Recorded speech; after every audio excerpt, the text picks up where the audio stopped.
Hello everyone, Rurikhan here coming at you with another Cast. I do want to make Casts a little more often and maybe even a little shorter. I do believe I've mentioned this in the last one.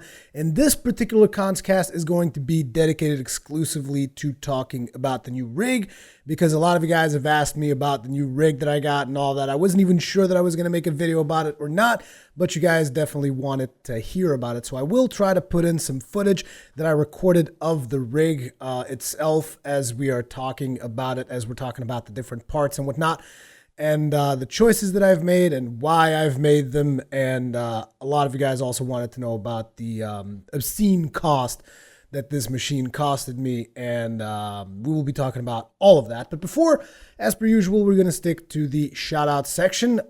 Today I'm going to give out a shout out to Oliver for donating Arma Cold War Assault, which I'm not really sure I'm that comfortable playing that game, because Arma is like this super hardcore shooter, and yeah.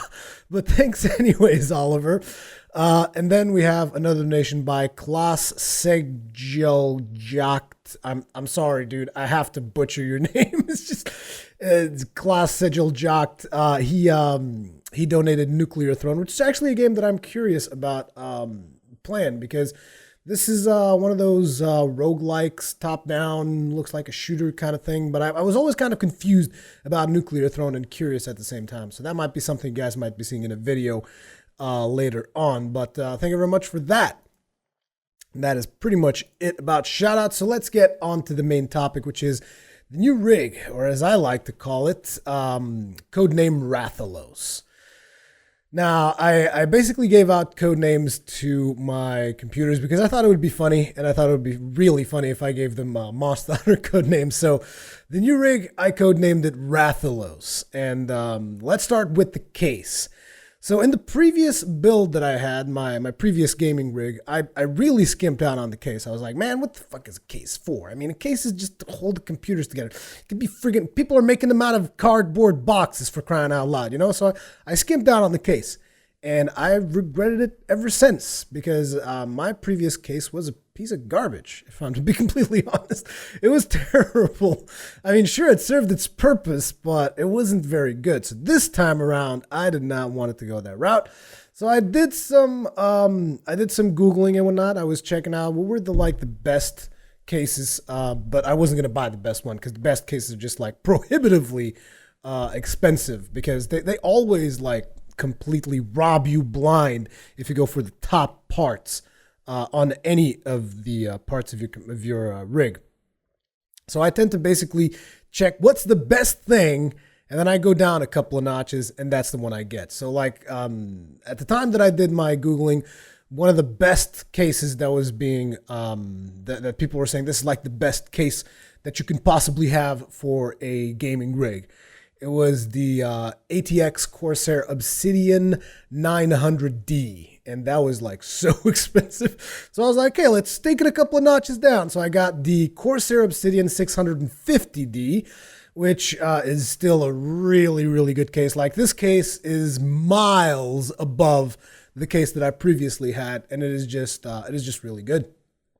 If I had one thing that I could point to this case that is just kind of dumb, is the fact that the frontal USB 3.0s, they give you actual USB cables instead of giving you cables that you can connect directly to a motherboard. They give you actual USB cables that you have to plug into a USB, into just a regular USB thing. And I was like, that's kind of stupid. Why would you do that? Which is why when you guys take a look at some of the footage that I will hopefully put in this video, you will see that my case has like two cables coming out from the back end.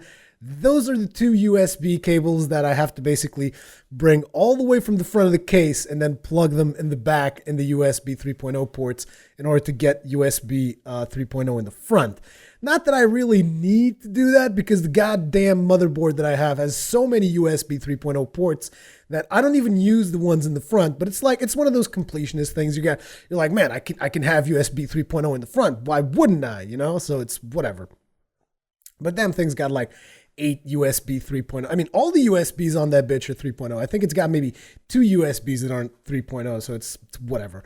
But yeah, that case is really good. It's got the way that it opens up is also really cool because it allows you to do a lot of stuff on the cable management side of things, because it's also got a fake wall so that you can like go and organize your cables from behind instead of having your cables all up and on top of your motherboard and whatnot. You can actually pass all the cables from the back.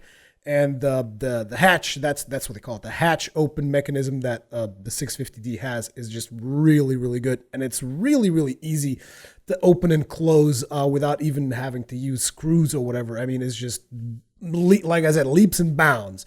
Now, something that I also don't care for too much in this box is like the acrylic. It's got the acrylic thing so that I can look at the computer, and it's like, I'm not into that whole PC neon lights and shit. I'm about optimization. I don't care about neon lights on my computer. I don't care about glowing lights on my shit. I don't care about any of that stuff. I'm about bare bones, just anything that it needs to work and anything that it needs to perform. That's what I want on my rig. I don't want no friggin' neon lights, some kind of freak show around my processor. No, screw all that. I don't like that stuff at all. But yeah, apart from that, I mean, I don't really care about the acrylic thing. As a matter of fact, the way that my case is facing right now, the acrylic is actually facing the wall, so nobody can even see it. So it doesn't even matter. And apart from that, what else did the case have? Well, it's got two 200 millimeter fans, one on top and one in the front for air intake. And it's got another one on the back, but I don't think the one in the back is 200 millimeters. I don't know the exact specs of the fans or anything like that. It's got a bunch of bays that you can put your hard drives in. Obviously, that's part of the course. And it's just a really good, solid case is what I like, because it's big and it's got room for me to work in. Because my other case is like, I could barely fit my GPU in that bitch. And I was like, I don't want to have to deal with this stuff anymore. I'm done. I'm done with dealing with that kind of problems. But anyways, let's get on to the processor. Now, the processor is an Intel Core i7 5930K 3.5 gigahertz. It's using that socket 2011 version 3, whatever. And the reason why I got this processor is real expensive. It's not the most expensive. Like the most expensive processor of all is like 2000, or I don't know. It was like 1,000 something euros, and I was like, that's insane.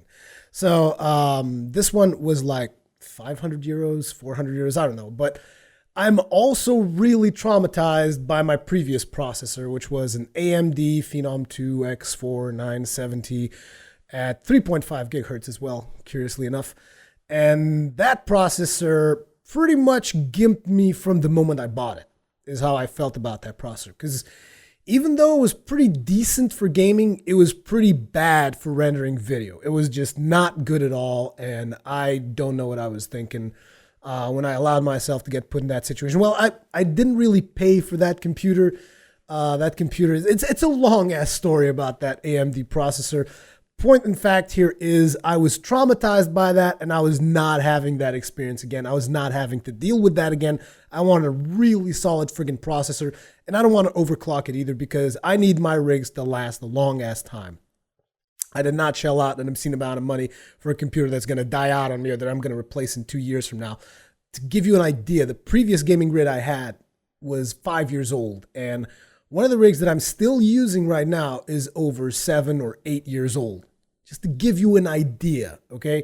This is how long I expect my computers to last. I'm not one of those guys like, oh, I'm going to get a new computer 2 years from now. No. None of that shit. My stuff needs to last, so no overclocking. I don't even want to have to deal with that. Screw all that, okay? So it is, like I said, Intel Core i7 5930K, 3.5 gigahertz, and it is a beast. I love that goddamn processor, because basically it is the main reason why my renders went, because when I started doing 60 FPS renders, you guys know that I was like having all of these issues with the renders taking too long and would not like a render that would take me in my previous processor like 7 hours, upwards of 7 hours to render. Now it takes me like 30 minutes or 40 minutes, and that's why I needed that processor. It's that simple. It is that simple. 7 hours, 30 to 40 minutes. You know, it's kind of a significant upgrade, wouldn't you say? That is the main reason why I got that. The cooler for the processor, I went with water cooling this time around, and the main reason behind that is space inside the case. Now, naturally, water cooling is also more efficient, at least some people say. I'm not that updated on whether or not water cooling is significantly better than air cooling and whatnot, and it's just one of those things. It was more about the space inside the case because I like having space in my case, because previous case was so tight I could barely like change things in there. It was insane, and having water cooling really does add a lot of space because you don't have that huge fucking heat sink in that bitch, just like with huge friggin' fans and stuff, and you have to figure out, oh, does the fan go from the front to the back? Does it go from the back to the front? How am I going to work out the friggin' flow of air in this box? Like, no, fuck all that. Give me a goddamn water cooling thing and I'm good. It is the Corsair water cooling Hydro Age 105. Now, to be completely honest, if I was to go back in time, I would change it and I would probably get the 110. The reasoning behind that is because I thought I was going to be able to assemble both the water cooler and the fan that it came with the case, and I wasn't able to do that, so I had to remove the fan that was on the case, a 200 millimeter fan. And instead, the only thing left was the water cooling. And considering the size of the case, I think I would have been a lot better served with the 110 because it's just a bigger, what do you call the thing on the top? It's not a heat sink. It's, I forget, whatever. The big part on the water cooling thing, I don't know how to say it in English, but the big part of the water cooling thing that's got the fans, it's got the radiator? No, it can't be a radiator. Whatever, in Portuguese we say radiator. Whatever. But that part is a little bit small, and if it was bigger, it wouldn't have been a problem at all in my case, because the way that you attach it on the top, and as after you remove the fan, you attach the thing on the top, I think it would actually have been better because it would have probably gathered less dust in there, simply because you would have a higher higher area of the thing of the fans just throwing air out of the box, out of the case, which would, in my opinion, generate less dust, and it would probably be more efficient for my processor. You would only really need the 105 if you have a really small box, which a really small case. I keep calling it a box because case and box in Portugal, kind of same thing. So if you have a really small case, then you might want to go with the 105, but in the case of the 650D, just take the 110. That's the way that I would do it. The Corsair Hydro Age 110. But yeah, water cooling, pretty cool. That was funny. No, it wasn't. It was terrible. Water cooling, that was pretty cool. It was something new that I learned. Also, in regards to the thermal paste that came with the 105, something that I noticed is that I wasn't going to use the thermal paste that came like pre-installed onto the cooler, because I was like, man, I don't want to get like stock. I want to get something better. And then I Googled it, and it's like, the paste that came with that thing was better than a lot of the thermal pastes that I could have purchased in Portugal.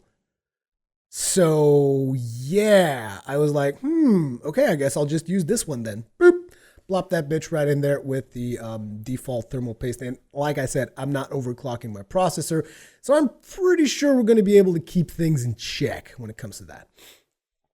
Then in terms of RAM, we went with 32 gigabytes of DDR4 at 2400 megahertz. The reason why I wanted 32 gigabytes is because my previous rig had 16, and I highly doubt that anyone is ever going to fill up 16 in the near future. But still, it's like when you're throwing this much money into a computer, you're just like, you know what, just get fucking 32 gigs in that bitch. Boom, never have to worry about that.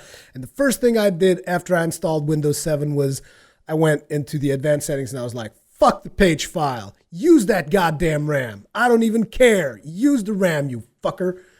So yeah, that's what I did, a 32 gigabyte kit. So each of the RAM sticks has 8 gigabytes of memory, which is what you want to do, because eventually, if in the near future I end up using the 32 gigs, I'll be like, okay, I'll just put another 32 in there, fucking 64 gigs. whatever. Just never close an app again. Just have everything running in the background. Just play like 4 or 5 games at the same time. But yeah, it's I try to get a decent deal on the whole RAM thing. Next up, in terms of hard drives, so for starters, we got some basic storage hard drives, which are just basic 3 terabyte drives. We got 4 of those. They're actually not that expensive right now. So we got 4 of those, 3 terabytes each, which I rated into 2 units of into 2 drives, I must say, into 2 drives of Stripe Zero at 64K with 64K blocks. Now, the reason why I want to do that is because those drives are essentially going to be holding the recordings. Now, it is not this computer is not going to record, but it is going to edit and render. So what I do is I record with the other computer that I have, which is the older rig, which I will talk about that one in this video as well. I record with that one, and then after the recordings are done, I copy all the files over to the main rig where I do all of the editing because it is just ridiculously more powerful than anything I previously had. And I just want to have like fast speeds on those drives. Now, there is obviously a risk attached to this, which is one of those drives die, I lose all the data in there. But I'm willing to take that chance because, to be honest, I've lost all of my digital data so many times that I've gotten used to it. And I know that it's my fault. I'm completely aware that it's my fault. I've just gotten used to living with that, and I just save all of my most important information onto the cloud. It's all in the cloud, all up in Google and whatever, and Google is going to own all of my things and whatever. It's one of those things you just gotta deal with it because it's gonna give me huge performance gains. That's the bottom line. It's gonna read faster. It's gonna write faster. It's got crazy write speeds with that friggin' RAID 0, even though it's only software, but it's the fastest I could possibly get without getting a dedicated RAID card, which I didn't really want it to get into that kind of stuff. But yeah, so we got a combined total of 12 terabytes of storage space that we now have available to us for me to split both into recordings and renders, so I don't have to delete stuff as often as I had to, because previously I was working off of essentially 1 terabyte. And I'm like, no, I don't want to have to deal with that. I want to have a bigger buffer so that I can rework on older projects constantly if needed be, which is actually something that has come up in the past. So we have those beefy storage drives, which aren't really that performance oriented. They're just formatted to be as performance as I can possibly get out of them. They're all also 7200 RPMs. That's something that I did check. I don't want no green drives. I'm not going to save a forest. I'm not going to do any of that stuff because it's like, I'm sorry.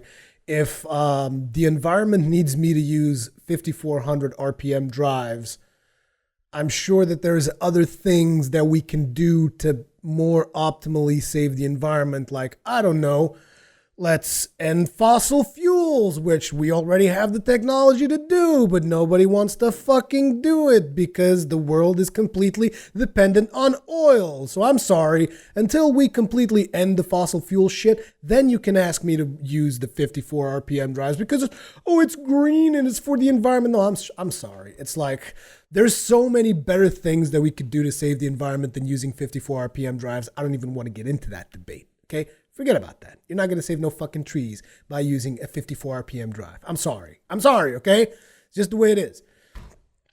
But beyond that, obviously, you want to get SSDs. I mean, right? If you want to get some SSDs on that bitch, one SSD for the operating system, as well as any application that I use, such as Premiere, such as Media Encoder, all that stuff. Goes on to one SSD and then another SSD dedicated for gaming, for the games that you need the faster load times, the games that you play the most, all that, and all the other games that you don't play the most, you can just store onto one of the RAID 0 drives, which will still be pretty damn fast. So yeah, two SSD Kingston HyperX 3Ks, 240 gigabytes each. And let me just tell you, I had never used SSDs before, and goddamn, it's one hell of a difference. Just like pressing that button and booting like that. This is so good. Oh, man. And then we go on to the power supply unit, which is a Corsair modular RM 1000 watts. And the modular part's really cool because essentially you don't have all of the cables of your PSU just hanging around. You just connect cables as you need them, which is really, really cool because it saves up a lot of space. Like I said, I like having space inside my case. I'm sorry. And maybe that's just something about me, but I like having space inside my case. So the RM 1000 watts modular unit, pretty good.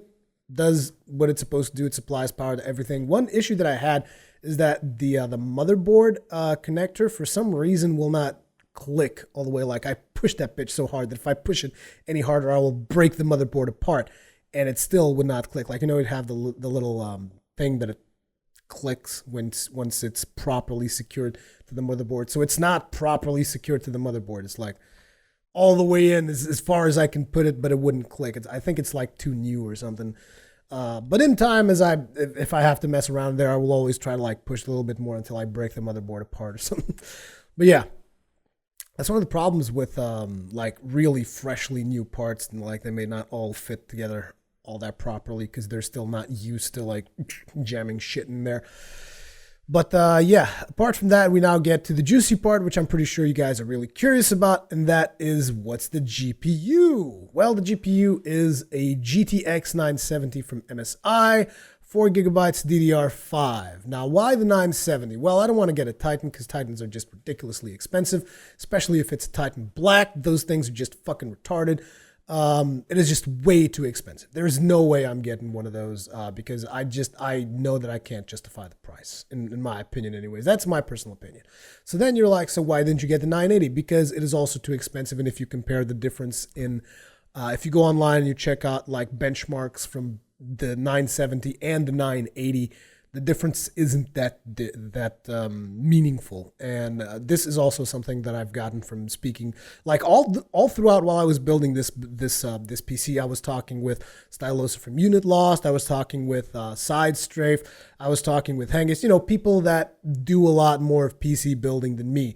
You know, one of the worst mistakes that you can possibly do in your life is to be arrogant enough to the point that you don't ask your friends for advice. That is one of the worst mistakes that you can make. And like maybe some people will think, oh, I thought you had a degree in computer science. Yes, does that make me a computer building genius? No, that's the dumbest thing that you can assume, particularly if you don't necessarily like work too much on building PCs and shit. And if you're not as enthusiastic about building PCs as your friends, you should never assume that you know everything about a specific subject. There is always, and I do mean always, room for improvement. Ask your friends for advice when you're doing shit, and don't be ashamed to do it. I'm not. I don't give a damn. So at the start, I was actually planning on getting the GTX 980. And then my friends actually told me you shouldn't do that because that card does not give you any particular special performance boost when compared to the 970, particularly for the games that are available right now and the games that are predictably available throughout the next year or so. So it's like, it's one of those things. I wouldn't advise people to get the 980 when I bought my computer. I mean, right now, I don't know what the prices are on that bitch, so I don't know. But I wouldn't advise it. The 970 seems just fine, runs everything that I have right now on Macs, no issues whatsoever. And then you will notice, if I'm showing the video, because I still have to edit that stuff in, you will notice that there's another GPU in there, and that is a GTX 670, which was my the previous card that I had on my gaming rig.